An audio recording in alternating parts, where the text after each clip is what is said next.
J'ai même entendu un commentaire de dire ben c'est peut-être la meilleure chose qui est arrivée à ta fille parce que sinon elle s'aurait fait harceler toute sa vie. Euh, c'est grave là aussi d'entendre ça. Mais non, c'est sûr, c'est banaliser des polices aussi, là. Tu sais, parce que veut pas, s'il y aurait eu un petit peu de conscience, il l'aurait protégé, là. Ben, tu sais, dans les journaux, ils parlent surtout bon, de la policière qui s'est trompée d'adresse, qui est arrivée après ma fille. Moi, c'est pas vraiment cet élément-là qui est important. La policière, elle a fait elle a essayé d'être présente, bon. Mais ma fille, quand elle était allée au poste de police, là, elle était au comptoir de la réception, là, puis elle parlait avec deux polices, là. Puis les autres, ils disaient, tu veux-tu porter plainte? Mais c'est-tu vraiment des policiers qui ont appris à défendre la population, à dealer avec une victime qui est traumatisée?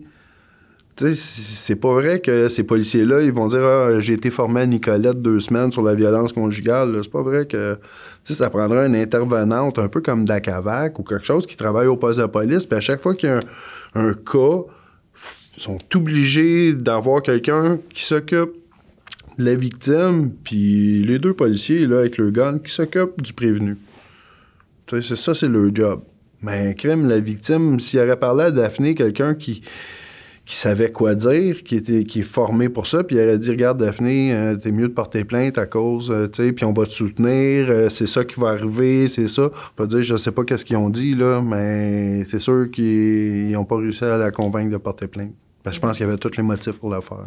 J'en connais tellement de cas comme ça que c'est pas mal toute la même chose qui s'est passée. Tu sais, la police, je pense qu'ils ont besoin d'effectifs, ils ont besoin d'aide, les policiers, parce que justement, c'est pas, ils sont pas psychologues, ils sont pas médecins, ils sont policiers. Là. Ben, je veux que les choses changent, ça c'est sûr. J'ai vécu l'innommable, mais je veux pas que les autres aillent à vivre. En tout cas, le moins possible. Si je suis capable d'éviter un drame, ça m'est déjà arrivé même de recevoir des messages surtout de femmes, parce qu'on sait que les femmes sont plus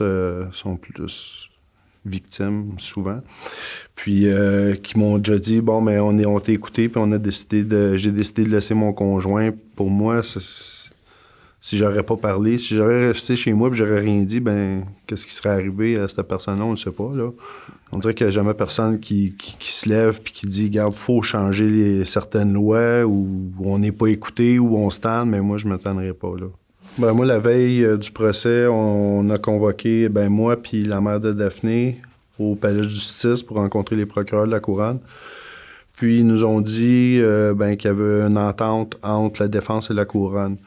J'avais tellement des doutes avant de me présenter là. On dirait que je le savais que j'avais un gros doute que c'est ce qu'elle allait nous proposer.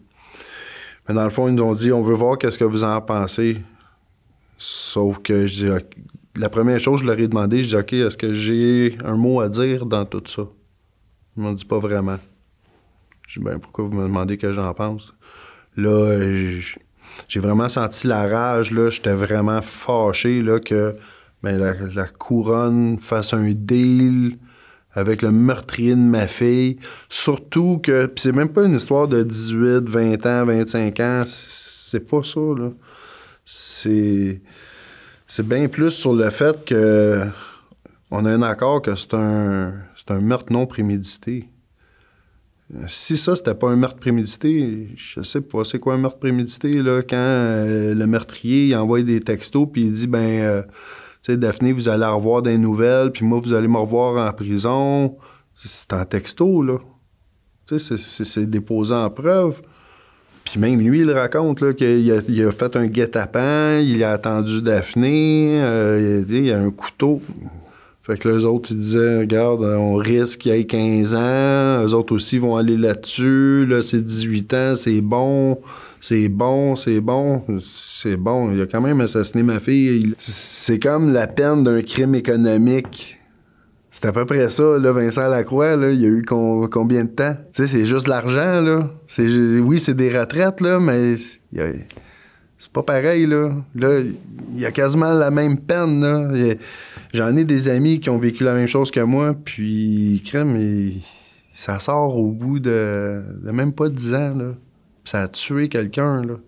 J'étais un petit peu radical, vu que ma fille s'est faite assassiner sauvagement. Tu sais, prémédité. Moi, si vous me le demandez en ce moment, ben, faut pas que ça ressorte, là. Ce monde-là, faut qu'il reste en prison. Je suis pas dans le pardon, pas en tout, là.